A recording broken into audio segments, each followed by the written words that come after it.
Chico and the Very Bad and No Good Day. Written by Peter DeLisi. Illustrated by Brant David. Our story begins with Chico the monkey having a very bad and no good day.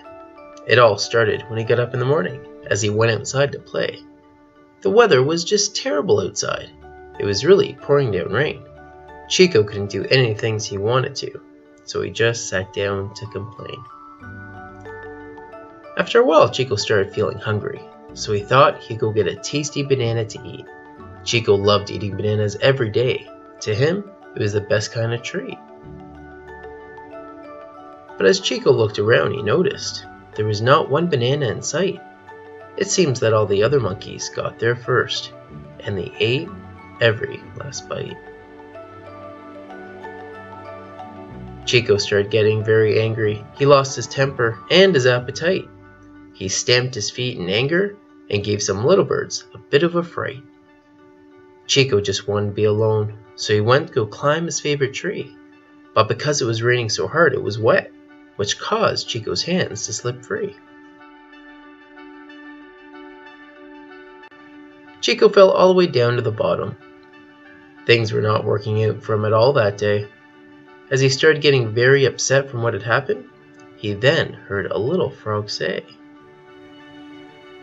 "Why are you feeling so down? Things can't be all that bad."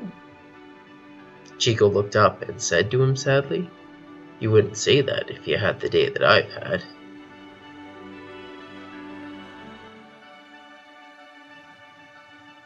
The little frog looked at Chico and said, "Tell me all about it, my friend." Chico explained how his day was going, from the terrible rainy beginning all the way to the falling end.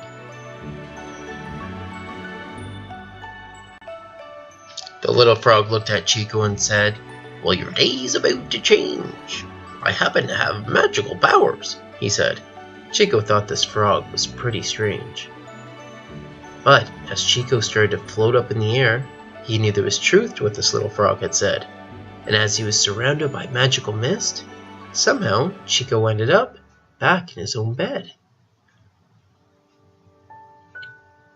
The day had started all over. Chico didn't have to feel sad anymore.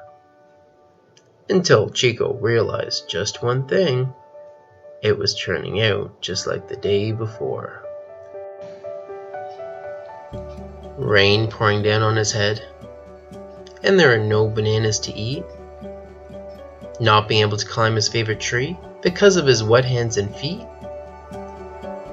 The little frog must have messed up, Chico thought. Nothing had changed at all. It was just as bad as last time, to when he woke, to when he would fall. "There is just no changing things," Chico said. "This is just how my day will be." The little frog looked at Chico and said to him, "Not if you change your opinion on what you see." "I will perform my magic once again," the frog said. "But this time try to enjoy everything. The bad things as well as the good ones. You'll see what happiness it will bring." So the magical mist started Chico's day again, with rain pouring down on his head. But this time Chico decided not to complain, and go play in the rain instead. Chico had a great time playing in the rain, jumping and splashing in puddles with his feet. He worked up a really great appetite, so he thought he'd go find something to eat. But as Chico looked around, he didn't see any bananas. He was having so much fun he almost forgot that he was sad that all the bananas were already eaten. But then he saw some berries, so he thought he'd give them a shot. Chico's never had these berries before. He always picked bananas to eat. But he tried something new that day and realized those berries tasted pretty sweet. Chico spent the rest of that rainy day smiling as he arrived at his favorite tree with a big grin. The little frog looked up at Chico and asked him, "So Chico, how has your day been?" Chico looked at the little frog and said, "It's been such an awesome day." He explained how the bad things all still happened, but how he enjoyed his day anyway. Chico realized that bad things will still happen, just not to let it get in his way. To look at it a little differently, because he knew he could still make it an awesome day. Sometimes bad things happen, things that are totally out of our control. It's better to make the best out of it, because happiness is our #1 goal.